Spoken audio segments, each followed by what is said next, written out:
Previously on A Killing on the Cape. Last night at approximately 7:15 p.m., detectives from the Massachusetts State Police Detective Unit assigned to my office arrested Christopher A. McCowen, age 33, for the 2002 murder of Christa A. Worthington. He wasn't fleeing, he wasn't hiding, he's volunteering his DNA. He didn't act like somebody who was guilty of this. The first two times that McCowen was questioned by the authorities, basically denied knowing her, but then they hand him the DNA report, and everything changes. And after you showed him that report, slid it across the table to him, what did he do next? Mr. McCowen then stated, "It could have been me. It could have been me? It could have been me." From ABC Radio in 2020, I'm Mark Remillard, and this is A Killing on the Cape.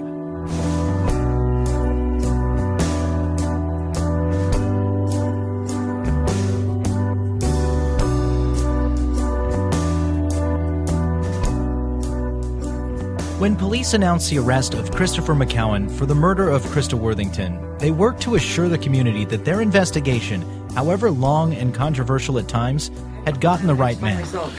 Well, now it's a relief for the community. Now they can rest at night. It was probably another relief that it wasn't a stranger that just came in and randomly picked a house.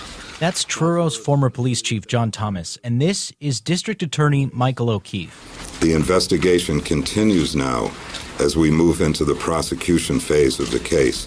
But while there had been a number of steps in the investigation that would draw criticism, the arrest of a poorly educated black man for the murder of a wealthy white woman would rank among the top. Compounding that, a surprise charge added to the Commonwealth's list of allegations against Chris. Between the time of the murder and the autopsy of Christa's body and the arrest of Chris McCowen 3 years later, there was not a word about rape. Not one word about rape. Author Peter Manzo wrote the book Reasonable Doubt, The Fashion Writer, Cape Cod, and the Trial of Chris McCowen, and worked as a consultant on this story.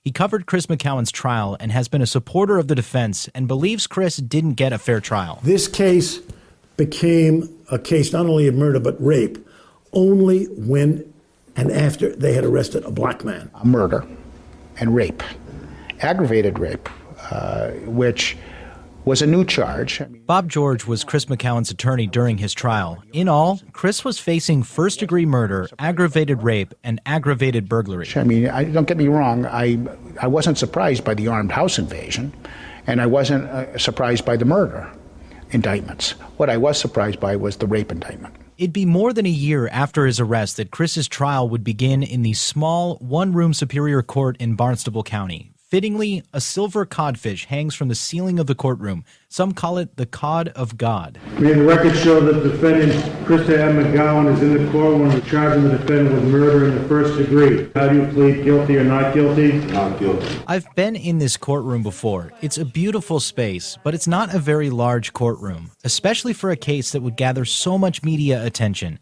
In fact, the witness stand is quite literally that. There's no chair. Just off to the judge's left is an area where witnesses stand during testimony. This case was so unusual for this community. This is not a big city. This is a small town in Massachusetts that hadn't had a first-degree murder case in 30 years. ABC's senior legal correspondent, Sunny Hostin, and ABC's senior legal analyst, Dan Abrams. For Cape Cod, this was the trial of the century. There had never been anything like this in recent memory. My name is Beth Karras. I'm a legal analyst and consultant. I was a correspondent for Court TV when Christopher McCowen's trial took place, and I covered the entire trial. This case had been around for a long time, right? She is found dead on January 6, 2002. I arrived at the courthouse in October of 2006. This was a long time coming, and people were ready, and it was a big deal. There's a big parking lot between the Superior Court Courthouse and the District Court over here. Author and consultant Peter Manzo. Parking lot is chock-a-block full, satellite TV trucks, reporters all over the place with, cell phones, computers. Jury selection would begin on October 16th, 2006, and for Chris's attorney, Bob George, it was a delicate process. In a case like this, with so many layers, from socioeconomic divides to issues of race, from its media attention to preconceived opinions on McCowen's guilt, George says he had to do his best to find a jury that could fairly judge Chris McCowen. Different lawyers look for different types of juries. The type of jury I needed and the type of jury that I wanted to get was a working class jury. But getting that, he says, isn't always easy. Of course, you always want people who've been accused of crime on a jury so they understand the way the system works and should work and shouldn't work. And the trouble with picking this jury was that as much as people want to believe that Cape Cod is this gorgeous resort-like community where everybody has money and walks around with umbrellas, it really is a community where people are, working just as hard to try to pay the bills as anywhere else, especially the off-season crowd. And when you are picking a jury on Cape Cod, self-employed people, people with any kind of criminal record, people who have to work to pay their bills, are not picked for jury duty because they're sole supporters, or they're single mothers, or they're single parents. So you lose all of those jurors. And here I am defending Chris McCowen, an African-American male from Key West. And I'm looking for people of color on a jury or people who are working class jurors. And I'm losing most of them because most of them cannot serve. Bob George would pay particular attention to whether potential jurors had any racial prejudice, but also if they had any thoughts on whether someone could falsely confess to a crime, especially since the trial would focus so much on the reliability of Chris's interview with police on the night of his arrest. But more on that in a bit. For the prosecution, meanwhile, Assistant District Attorney Robert Welsh III would present the Commonwealth's case. This case has to do with a horrendous crime as defined by our laws. The Welsh dynasty. Who are the Welshes? The Welshes, we are now in the fourth generation of Welsh family judges on Cape Cod. Fourth. We're talking about going back to the early, 1900s, I guess. Author and consultant Peter Manzo. Welsh is an assistant district attorney, and it's a huge opportunity for Rob Welsh. From the day he got out of Georgetown Law School, I think that's where he went, Georgetown, which is impressive, was set on becoming the fourth Judge Welsh on Cape Cod. Jury selection would last 2 days, selecting 12 jurors and 4 alternates. Peter Manzo on the makeup of the jury. There were 2 black faces in the jury, a man and a woman. One of them was, in fact, probably mixture Azorian and Wampanoag Indian. And the other was a woman, middle-aged woman, who had in fact recently moved with her husband and 3 kids, I subsequently found out, to Cape Cod, wanting to give, as she explained it to me, her kids a better shot in life. With the jury set, Cape Cod's trial of the century began. The prosecution's case hammered home 3 main points.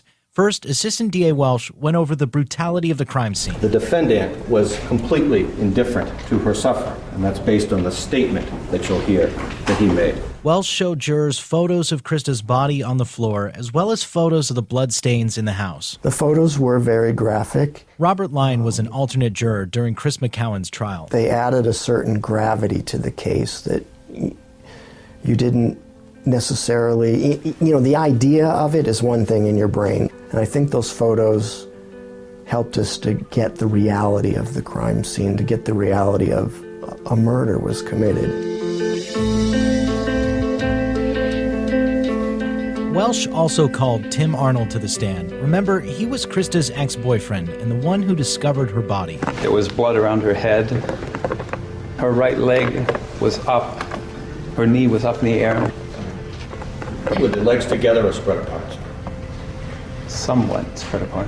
Next, the prosecution spent days going over the forensic evidence, calling both Robert Martin and Kenneth Martin, the 2 crime scene techs who collected evidence at the scene, the state police lieutenant who photographed 50 Depot Road, as well as Dr. Henry Nields.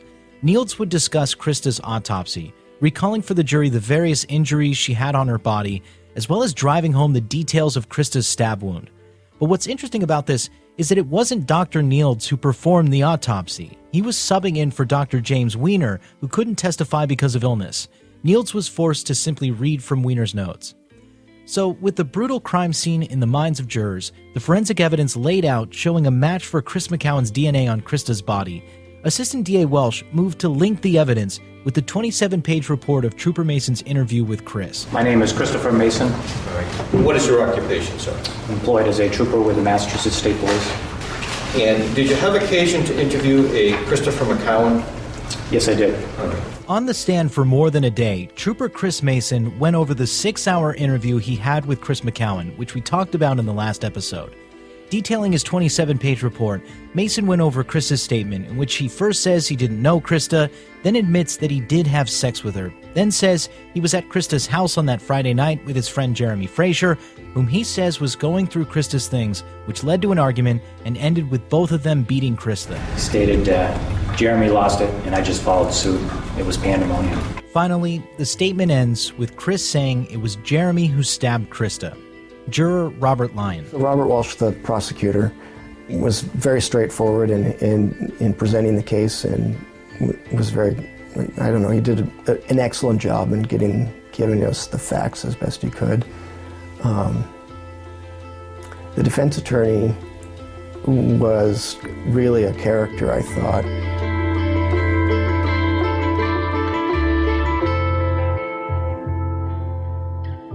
Chris's defense, meanwhile, would attempt to not only poke holes in the prosecution's case, but also present an entirely new timeline of events to show Chris's innocence.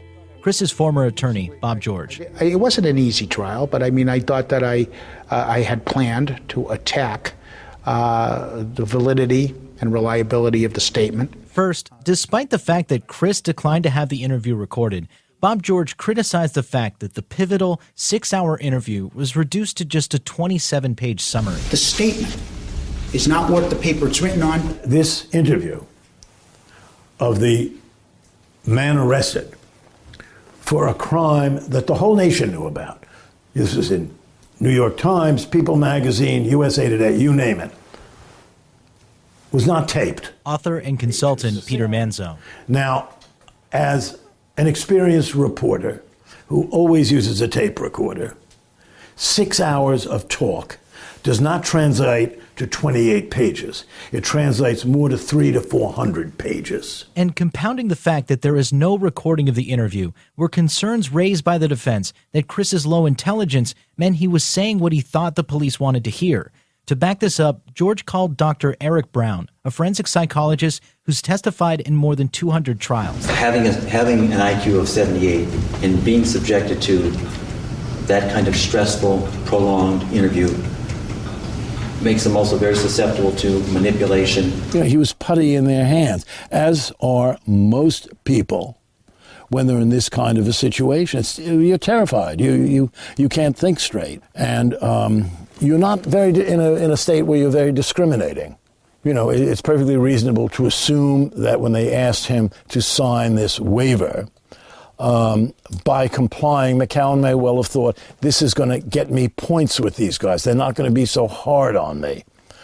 They might believe me if I sign what they want me to sign. Bob George also challenged whether the interview should have taken place at the time that it did, arguing that on top of his inability to understand the gravity of his situation, Chris wasn't even sober at the time. He was completely wasted when he was taken into that police station. Christopher McCowen says that he didn't say a lot of the things that the investigators say he said, and he says he doesn't even really remember the interrogation because he was under the influence of Percocet, cocaine, and marijuana. ABC's senior legal correspondent, Sunny Hostin.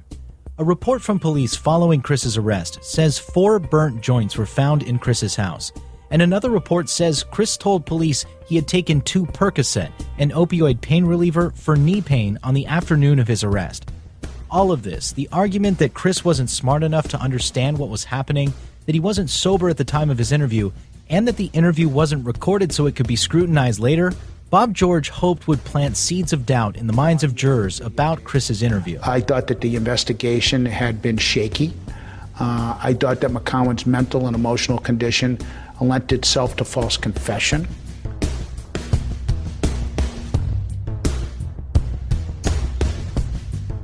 Attacking Chris's statement was key for his defense, since during his interview, Chris had placed himself at 50 Depot Road around the time that the prosecution says Christa was killed.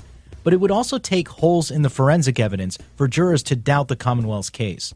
Bob George attempted to do this in a few ways. First, he challenged the state's timeline. Because I also thought that the time of death in the case was completely off the mark. Now, if the time of death in the case is off the mark, then McCowen doesn't need an alibi, because he would be somewhere else at the time the crime is allegedly occurring, simply by the way the evidence was going to come in. The prosecution said Christa had been killed roughly 24 to 36 hours before she was found at 4:30 p.m. on Sunday, January 6th, so sometime in the early morning hours of Saturday.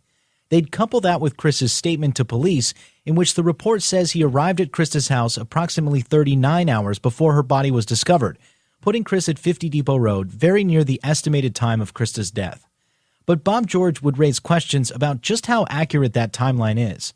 He'd press Dr. Henry Nields, the doctor who subbed in to review the autopsy report, about exactly when rigor mortis set in and what that says about Christa's time of death, arguing that because she hadn't been in full rigor at the time she was discovered, Christa couldn't have died any earlier than 8 a.m. on Saturday.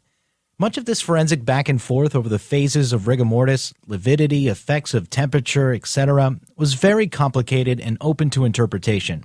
Beth Karras, an attorney and former Court TV correspondent. You know, it can be hard to fix the time of death because there are so many elements that will go into it.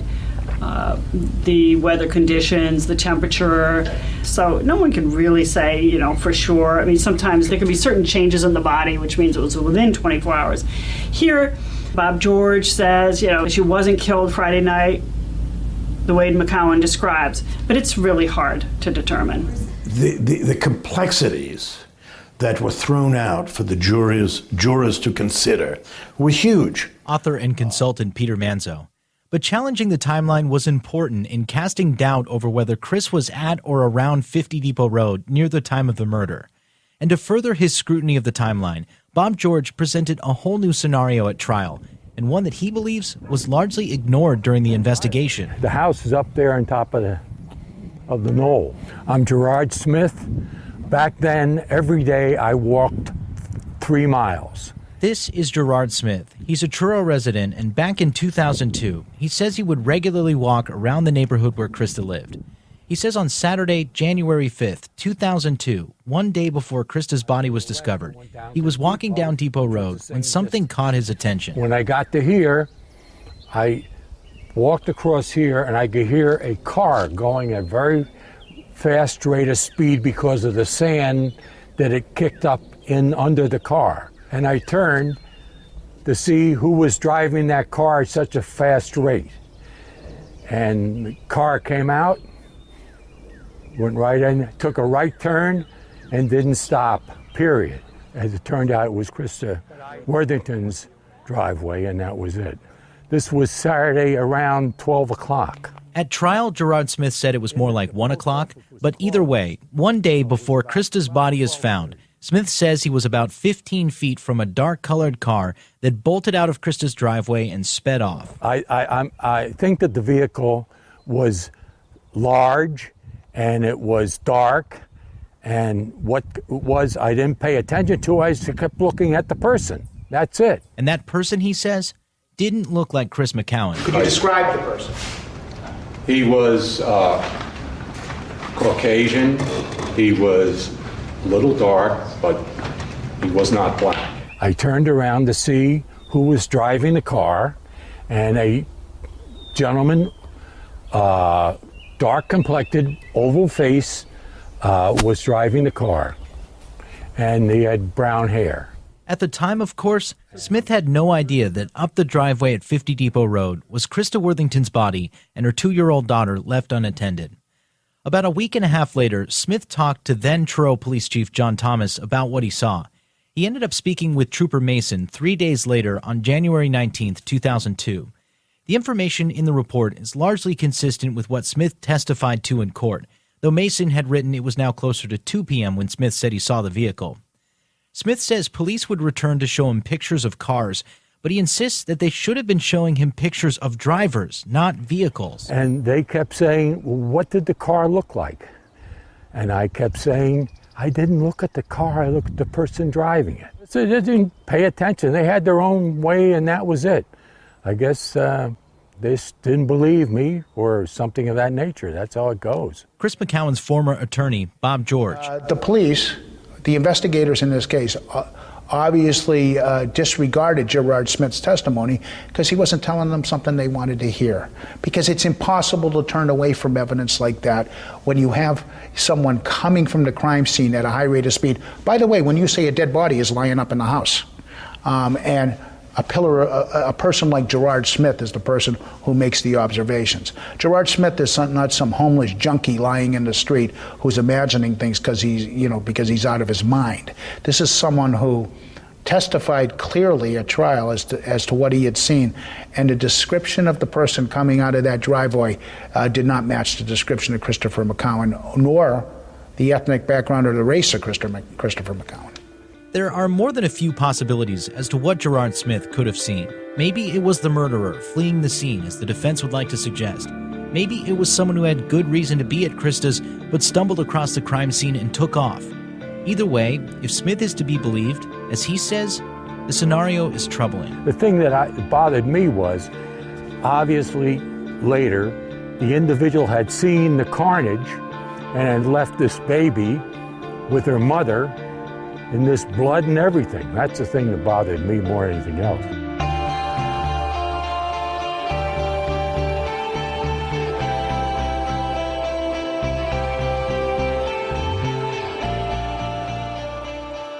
Tied in with his challenge of the state's timeline, Bob George hoped to separate the forensic evidence from Chris's statement and introduce a whole new sequence of events for Chris in the days before Christa's body was found. Bob George once again focused in on the autopsy report, narrowing in on the fact that despite all the injuries Christa suffered, it did not specify that there had been a sexual assault. This is him questioning Dr. Henry Nields about the autopsy. So there's no evidence of any violent sexual contact with the victim in this case in the form of injury, is there?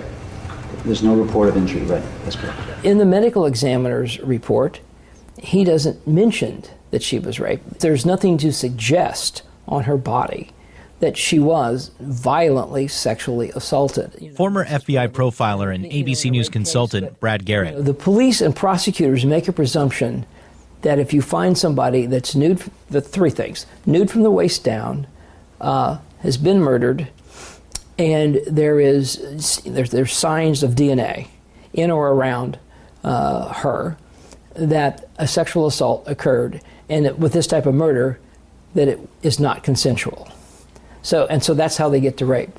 So in challenging that a sexual assault had occurred, Bob George proposed a whole new scenario to the jury, that Chris had never been at Christa's house overnight Friday into Saturday, as the report of his interview says, but instead that Chris had gotten his days mixed up and he was at Christa's house on Thursday, and that's when he had sex with her.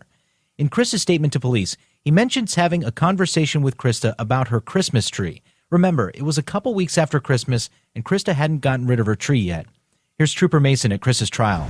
Mr. McCowen explained to me that he had had a discussion with Christa Worthington that evening in that house about getting rid of the Christmas tree. That Friday night, is that correct? That's correct. So Trooper Mason's report says that Chris McCowen had had a conversation with Christa about her Christmas tree on the night that Chris says he and Jeremy went up to Christa's house, and that's when he had sex with her, and claims Jeremy later killed Christa. But Bob George would argue Chris got his days wrong. Chris McCowen's version of his relationship with Christa Worthington was that of a one-time event with a customer on his route that previous Thursday. That's what he described to me. If you think back to the last episode, Chris's regular trash pickup would take him by Christa's house on Thursdays.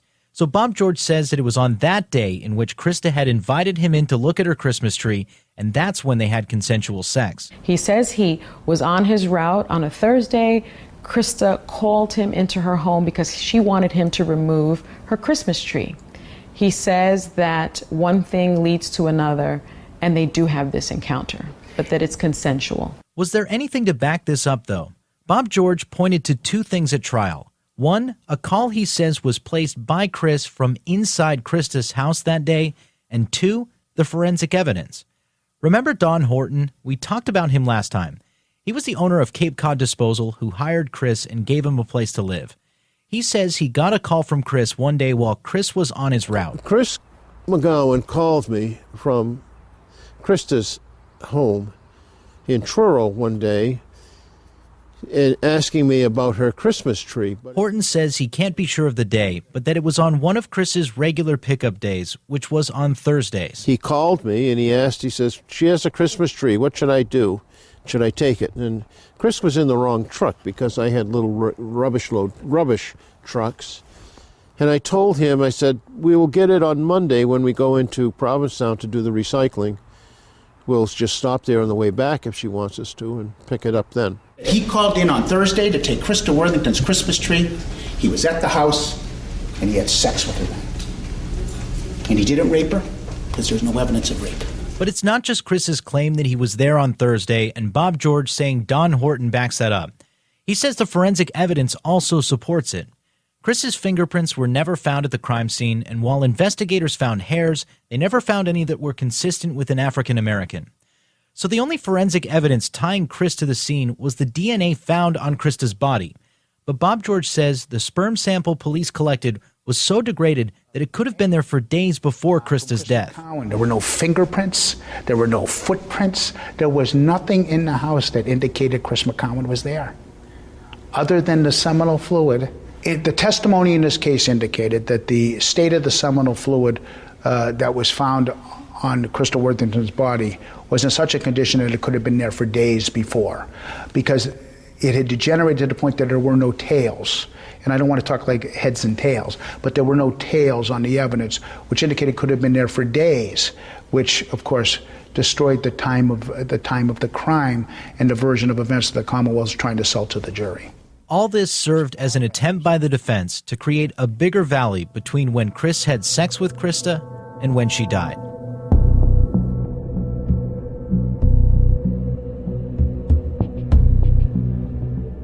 After hounding Chris's statement, the forensic evidence, and the state's timeline of events, Bob George would make an effort to create reasonable doubt by presenting alternative theories as to who may have committed the murder.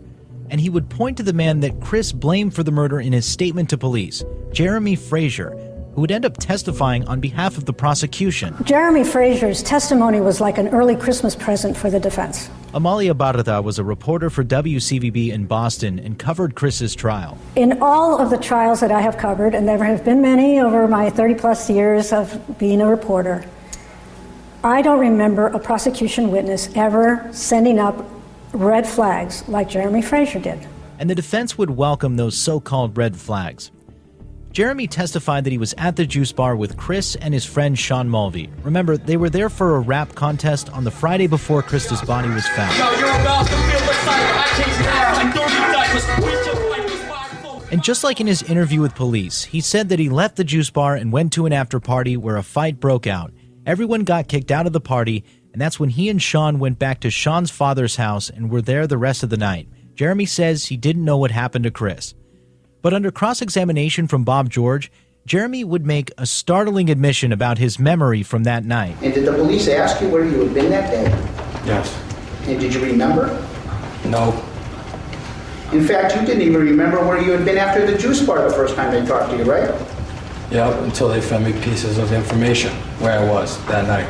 So they were feeding you pieces of information? You just said fed you pieces of information, right? Yeah. Okay. And when you say feeding you pieces of information, who was feeding you pieces of information? Stay place.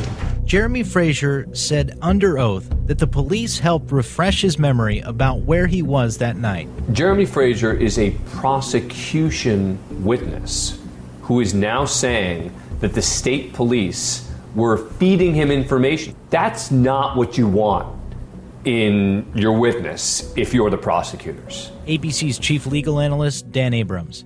Jeremy was asked point blank if he was involved in the murder. And I ask you now for the record, did you kill Christa Worthington? No, I didn't. He also denied ever being at Christa's house that night, and the prosecution says Chris was alone. The friend Jeremy says he was with, Sean Mulvey, would also testify, backing up that Jeremy was with him all night. Jeremy was probably the most intoxicated out of everybody, so I told him to come with me. During the course of that evening, did Jeremy remain at your house?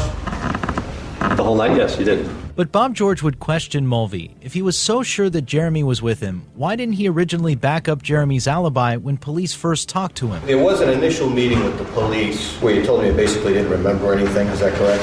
Yeah, that was the first time advice from my father. So was that a lie? In the first statement, yes.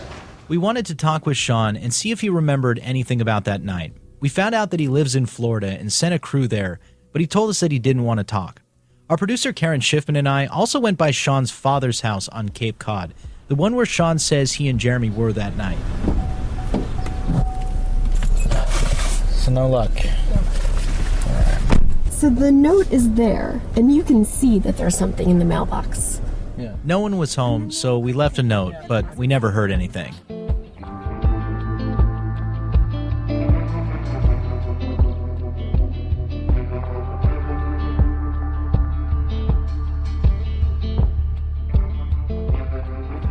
So, while the defense tried to raise doubt about the state's case, the questions remain. Could jurors just throw out Chris's statement? Could they just ignore that Chris had said he was at Christa's with Jeremy and participated in beating Christa but didn't kill her? Could they look past the DNA? Could they believe that he had consensual sex with her? Just as there's a dichotomy on Cape Cod, the idyllic summer seaside getaway contrasted by the cold, harsh winters, or the affluent vacation destination equaled by blue-collar year-rounders. There are two sides to this case, and even to Chris McCowen. To some, Chris is a jovial, laid-back prankster whose tough exterior doesn't match the man inside. But to others, he's a violent man who raped and killed a single mother and left her toddler alone with the body. The jury was instructed to only weigh the evidence outlined in the case. But some, like author Peter Manzo and defense attorney Bob George, saw the case as a broader challenge about assumptions and prejudice. So as soon as they see the black garbage man, it's rape. Not just rape, aggravated rape. Because this woman would never have had sex with a garbage man unless it's rape. I think this entire case is riven with racial prejudice. I'm saying, beginning with the simple fact that for 3 years this was a murder case, not a rape case. And it became a rape case only when they busted a black man, a black suspect. Then it became a rape case. ABC's senior legal correspondent, Sunny Hostin. This defense was somewhat novel in this town because you have to believe that this white, privileged, attractive fashion writer from a background of affluence would actually be interested in a good-looking yet simplistic African-American garbage collector. In order for the defense to be successful, they had to convince the jury that this was consensual. The prosecution maintains to this day that the evidence against Chris and Chris alone was, quote, overwhelming, and that it didn't matter that Chris was black. Prosecutor Robert Welsh during his closing argument. Mr. George has tried to play the race card during this trial and said that the police couldn't accept the idea of consensual sex between the black garbage man and Christa Worthington. And I suggest to you, this defendant would be facing the same evidence in the same trial with the same jury if he were white.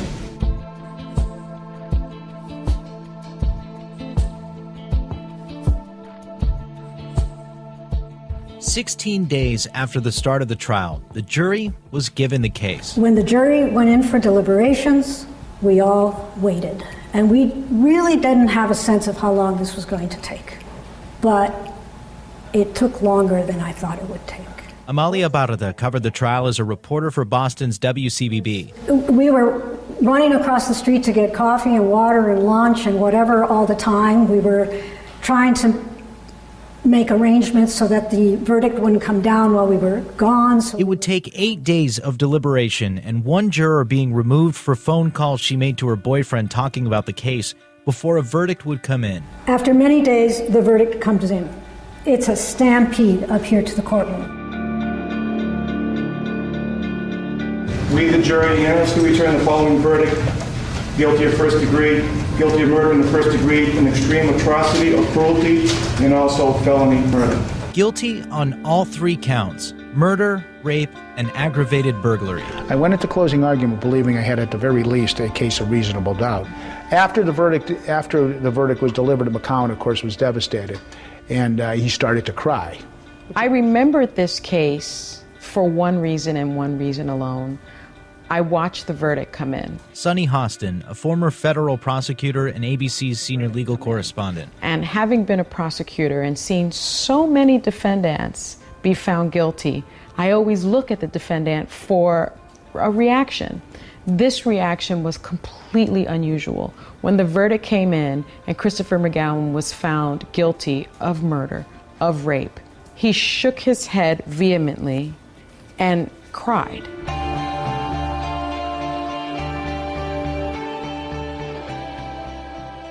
Chris would never testify during his trial, but at his sentencing, the court would hear from him for the first and only time. I feel sorry for the Phillips family, her daughter, and her.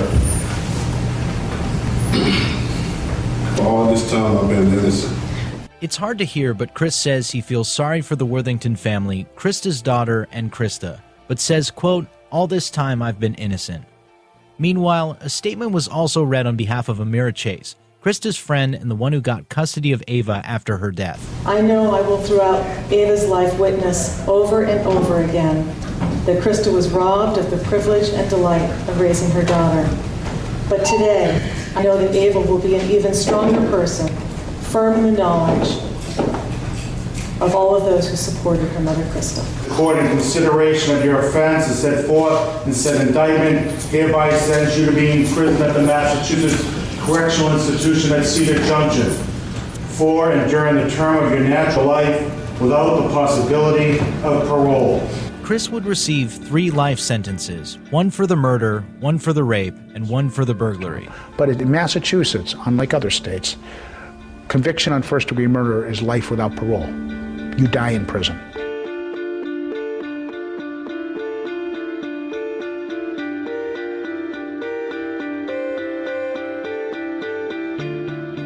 But the story doesn't end there. It was just a day after Chris's guilty verdict that Bob George would receive a call from one of the jurors voicing concerns about the deliberation process.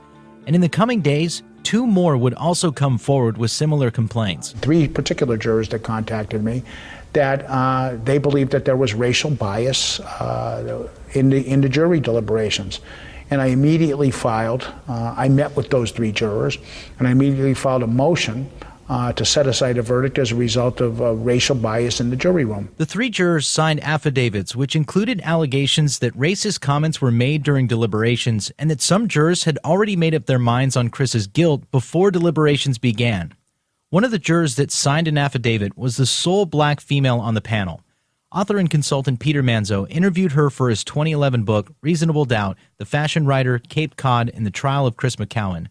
Manzo's tapes of the interview have never been heard publicly before, and we've altered the voice of the juror to protect her privacy. I would say the first day, as soon as we get in there, the first thing I say, just to see how everybody's thinking, my words to them was, so guys, I say, let's see where we stand here. I said, who all think this man is guilty? And so I get some hands raised, like probably 5, 6. I'm like, and then I said, now who thinks not guilty? Like probably 2. 2 hands, 2, maybe 3. And a couple people didn't even raise their hand at all. Mm-hmm. But, so after we did that, I said, so, first of all, the reason why I think he's not guilty is because, first of all, the judge told us, until we start to deliberate, when we walk into this room, this man is presumed innocent until proven guilty. I said, we haven't even begun to deliberate. You people already think this man is guilty. How many people thought he was guilty from the get-go? I'm not accurate. I want to say at least 5 to 6. 5 or 6. The juror did not want us to use her name. She told us that after the trial, she moved as far away from the Cape as possible. And in her interview with Manzo for his book, she described comments that she felt were racially biased during deliberations. Maybe day 2 or day 3 of deliberations, I'm not sure. Morning, afternoon? Morning. What happened? We were putting up issues, writing down pros and cons about, what we think happened. On these easels? Yeah, right. Charts. So I did me a whole, probably, presentation of, what I think, why I think this man is innocent, because the Trooper Mason's testimony, I felt like I went from believing some of it to not believing he had in his report. Because if in fact this man is telling them he was at the scene of this murder, this crime, they would have recorded it anyway, regardless to what he signed here. Because they want to make sure, damn sure, that this stick in court, because this report alone ain't gonna do it. After I presented my facts, so she says she was heated because I had all this stuff, here that I feel that. You're standing by the easel, she's sitting down on the other side of the table. After I finished presenting my case, sort of say, I went to sit down. So she stands up, heated as well, starts screaming out of the top of her lungs. Yes, if this big black man beat this lady the way they said she would have these same marks. I said, what the hell does black got to do with it? And so everybody, don't pull the race card. You're acting like Bob George. They're telling me, don't do that, blah, blah, blah. They're accusing you of acting like Bob George. No, but more than that, they're accusing you of playing the race card. Right. Other jurors, meanwhile, like Robert Lyon, who's a middle-aged man sharply dressed with thick glasses and a bow tie, says race simply didn't play a role in their decision. Race did not play a part at all in deciding his guilt or deciding Christopher McCowen's guilt or innocence. It had no effect on the verdict. For Robert, he says the crux of the Commonwealth's case, Chris's various accounts and the DNA match were crucial. One of Bob George's defense strategies was to say that Christopher McCowen, came in on Thursday, had consensual sex with her, left, someone else came in and committed the crime. This did not line up with Christopher McCowen's interrogations that he had with the state police. There were a number of interrogations where he gave different versions of what happened. None of them said, I was there on Thursday and never came back. All of them said, in some version or another, that he was there when the crime happened. The DNA was very pivotal in the case. There's just no way around the DNA. The DNA put Christopher McCowen at the crime scene. It put in an approximate time he was there at the crime scene. And there's no altering that. So, to sort out whether racial bias played a role in the jury's verdict, the judge of the case, the same one who oversaw the trial, did a very rare thing and held a post-trial hearing to look back at how the jury reached their verdict. Each one of the jurors was called in to testify about the deliberation process. And that's what we had, these extraordinary, I think it was 4 or 5 days of hearings in which every juror took the witness stand and testified. Judge Nickerson had 4 or 5 days of hearings. And then sometime in the next couple of months, I think it was in early 2007, that motion was denied. It went up as part of the appeal, and it was denied on appeal. ABC's senior legal correspondent, Sunny Hostin, and ABC's chief legal analyst, Dan Abrams. The racial bias motion was denied. The judge found that the words big and black were just descriptors. The judge heard literally days of evidence about how the jury reached its verdict, and in the end concluded that the verdict would stand.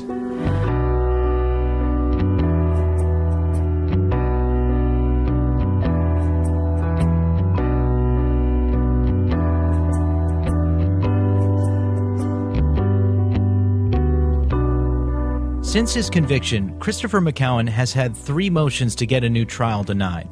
And juror Robert Lyon says time hasn't changed his opinion. Christopher McCowen is the man who committed the murder. There is absolutely no evidence that anyone else did it.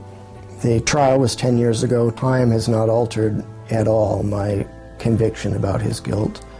I still believe as strongly as I did then that he was the man who committed the crime. But as for the sole black woman on the panel who spoke with author and consultant Peter Manzo, this experience has changed me forever. How? Because for me to come in here to to be so naive to thinking these are some nice people, during the trial, And day one, I start to see true colors. I'm like, of deliberation. I'm like, this is crazy. I didn't think racism still existed this way. I just didn't know people still behaved and felt that way. I truly didn't. It's been 10 years since Chris McCowen's conviction, and now, with a new attorney, Chris is hoping to get new evidence that could warrant a new trial. There were a number of items that were not tested, but one of them was fibers. Those were never tested. And for the first time, Chris McCowen is ready for his side of the story to be heard. Chris didn't testify. You've never really heard from Chris as to what he said actually happened. Hold on, this is him. There you go. Hello? Hey, Chris, this is Mark. I'm a reporter with ABC. Well, why am I sitting in prison for somebody else? That's next time. A Killing on the Cape is a production of ABC Radio, 2020, and ABC News Digital. David Sloan is 2020's senior executive producer, and Terry Lickstein is our executive producer for this series. Karen Schiffman is our senior editorial producer. Reporting and production by myself, Mark Remillard, Karen Schiffman, Carrie Cook, Gail Deutsch, Mark Dorian, Jeff Snyder, Jonathan Balthaser, Brittany Martinez, and Eric Mallow. Peter Manzo served as a consultant to ABC News for this story. His book is Reasonable Doubt, The Fashion Writer, Cape Cod, and the Trial of Chris McCowen. Our website is produced by Lauren Efron. That's at abcnews.com/A Killing on the Cape. There you can see pictures and pieces from the Cape, as well as maps and key locations from our episodes. You can also see documents and much more when our 2-hour 2020 television event on this story airs later this week on ABC. Tune in or set your DVRs for Friday, November 24th, the night after Thanksgiving. If you're enjoying the podcast, please rate it, leave a review, and tell your friends. New episodes every Wednesday on Apple Podcasts, Spotify, TuneIn, or your favorite podcast app. You can also find our other podcasts on the ABC News app or at abcnewspodcast.com. If you like crime podcasts, check out A Murder on Orchard Street. Our friends at Nightline are investigating an unsolved murder and could use your help. I'm ABC's Mark Remillard. Thanks for listening.